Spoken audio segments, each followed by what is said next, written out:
So for today's video, we're actually doing something a little bit different to usual. I've journeyed here to the ARHS Bookstore in Alexandria. James and Craig were kind enough to give me a tour of this amazing bookstore. Let's go. So the society was formed in 1933. It actually started with a small group of people who were interested in railways at a time when information was hard to find.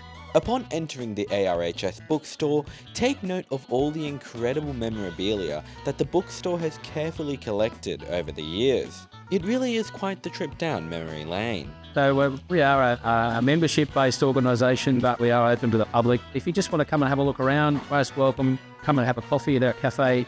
Have a look around the bookshop. We're a fantastic specialty railway bookshop. There'll be something here for you if that's what you're interested in. We sell quite a large range of railway books, and some of them we publish ourselves. This is an example of one we published a couple of years ago. It's by Alex Wardrop, and it's a comparison of the development of the electric railway systems in Sydney and Melbourne. And although they happened around the same time, they're actually quite different. So we also recently published the 2023 edition of the Australian Australasian Guide to Locomotion, and this is a great book for enthusiasts. It has, every locomotive running around in Australia. This is a great book about a branch line in Victoria, very picturesque, now closed. Do you want to tell us a little bit about this map that's right behind us right now? Yeah, so this is a map of the railway system as it was in about 1955, I think it is, and it was pretty much at its full extent there. So you had a large number of branch lines, country railway stations, and really designed and built for a time even before the motor car, and when nearly everything moved by train. So it's fascinating to see the influence that the railways had on the landscape and the development of the state and the country. Yeah, and I don't know why, but it kind of makes me feel a little bit sad to see this, because most of this is closed now. It's like it makes you feel a little nostalgic for a time gone by. Different times, but it's just part of our mission really to explain to people that that's what was there, and it did play a really important part. It was now time to head on upstairs and check out the railway archives. We've got more material than we have space. About 1.6 kilometres of shelf space, I think we have. Wow. Yeah. This would be how many thousands of documents? There'd be well over 1 million documents and items, plus 1 million photographs. Check out these old timetables that James dug up for me. Pretty cool. This is the country one from 1958.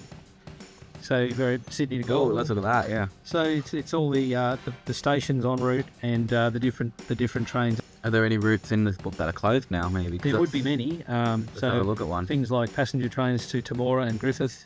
They still run trains to Griffith, right? They do, but not to Temora. Farm Edmund and Rankin Springs, that's a branch line. The Rock to Oaklands, Cootamundra to Tumut, Gilmore to Batlow, Junie to Hay. What was called a Deb set. It's a rail motor, self-propelled diesel rail car, designed by the railways themselves. Yeah, wow. And they operated services like the Riverina Express and the Canberra Monaro Express. Honeysuckle, is that an old station that they've closed? Yes, it was on the light rail. Our Newcastle station there was called Honeysuckle. Still is called Honeysuckle, and some of these buildings still exist. But it was a very significant workshop area, a bit like Everleigh, but it was at Newcastle. And the drawings at that time, they actually coloured them. So really quite a beautiful. Yeah, well, that is beautiful. Yeah. It really was a drawing in the creative sense, not just in the technical sense. These are beautiful drawings.